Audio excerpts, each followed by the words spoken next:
Salut chers frères et chères sœurs, soyez tous bénis au nom de Jésus. Je suis gloire de Dieu, servante de l'Éternel. Et aujourd'hui, je suis là pour partager la parole de Dieu avec vous. Mais avant de commencer, je vais vous donner un conseil.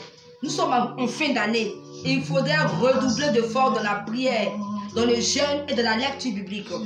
Vous savez, la prière, c'est chaque jour. Parce qu'il y a des chrétiens là, et ils prient pas, hein, mais c'est en fin d'année là, tu les vois zélés. C'est pas ce que Dieu demande. La prière, c'est tous les jours, tous les jours. La Bible dit prier sans cesse. Ça veut dire la prière, c'est tous les jours. Mais en fin d'année, il faut redoubler encore d'efforts. Parce que les sorciers sont là. Les sorciers, c'est ceux qui veulent avoir de vie pour rien. Les mystiques, ils travaillent, ils ont besoin de sang. Vos ennemis sont là. Ils veulent mettre fin à votre vie. Alors vous devez vous lever dans la prière. Vous lever dans le jeûne.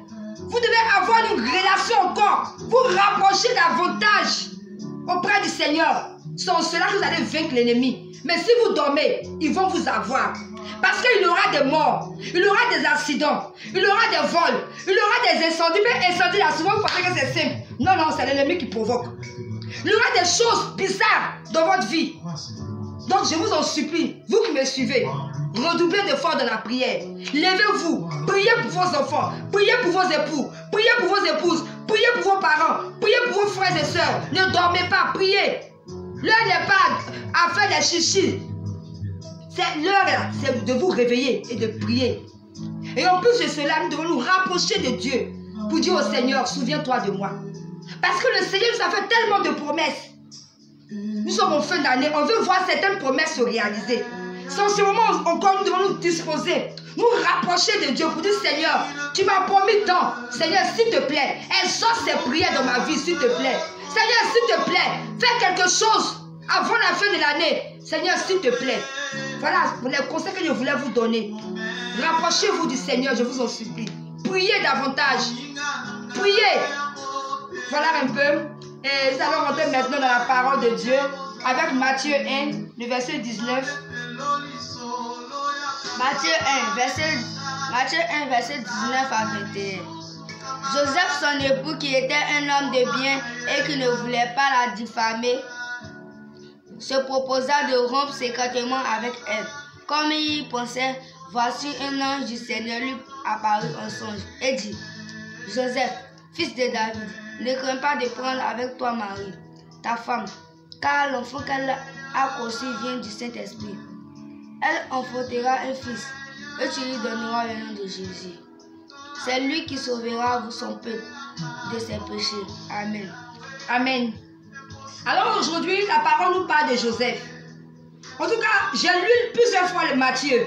Mais l'une fois que je lisais, vraiment j'ai été frappé par la vie de Joseph. Joseph est un exemple pour nous les enfants de Dieu.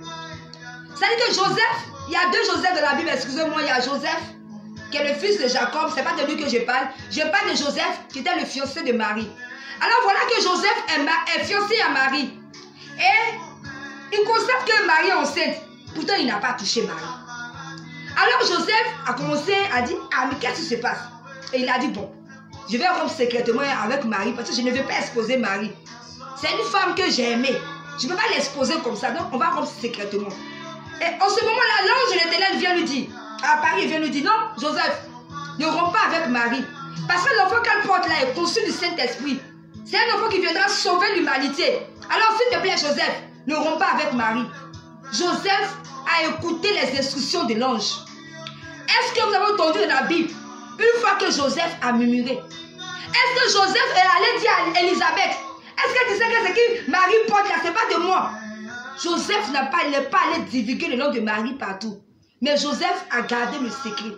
Joseph a appris la naissance de Jésus. Joseph a écouté les instructions de Dieu. Il a pris Jésus. Il est parti, je ne sais pas si c'est à Bethléem, parce que les gens cherchaient à tuer Jésus. Joseph a été un père protecteur pour Jésus, jusqu'à ce que Jésus sorte pour faire son ministère. Vraiment, la vie de Joseph m'a frappé. Parce que c'est un homme qui est discret. Un homme qui est calme, il ne fait pas de bruit. Il est dans son coin, mais il a agi. Et nous devons vraiment suivre l'exemple de Joseph. Surtout dans le couple. Voilà ce que je vais dire aujourd'hui dans le couple. vraiment protéger vos partenaires. Joseph a protégé Marie. Il n'a pas exposé Marie. Il pouvait aller crier sur tous les toits. Voilà, celle-là, je ne l'ai pas touchée, mais elle est enceinte. Mais non, Joseph a protégé Marie. Pour dire au couple en ce matin, femme, protège ton mari. Mari, protège ta femme. Arrêtez de vous exposer.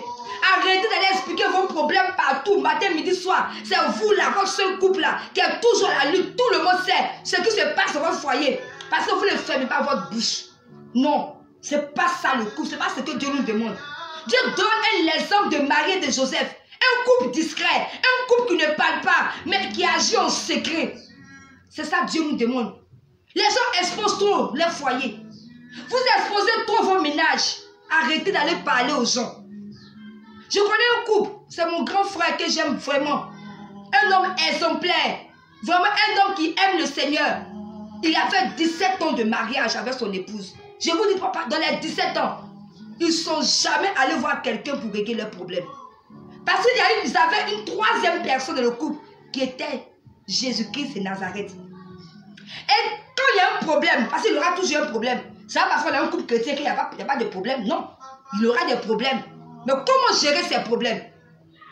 Quand il y avait un problème, les deux se mettaient dans la présence de Dieu. Ah, voilà pourquoi je dis toujours qu'il est bon d'épouser une personne avec laquelle vous avez les mêmes manières de voir les choses, les mêmes manières d'aimer le Seigneur, les mêmes manières de comprendre les choses. C'est-à-dire que quand il y avait une dispute, les deux rentraient dans la présence de Dieu. Et quand ils sortaient, chacun venait s'excuser pour dire, ah chérie, je t'ai fait ça, excuse-moi. Eh bébé, je sais que je t'ai offensé, excuse-moi. Et c'est comme ça, leur couple a toujours roulé jusqu'à aujourd'hui que je suis en train de vous parler.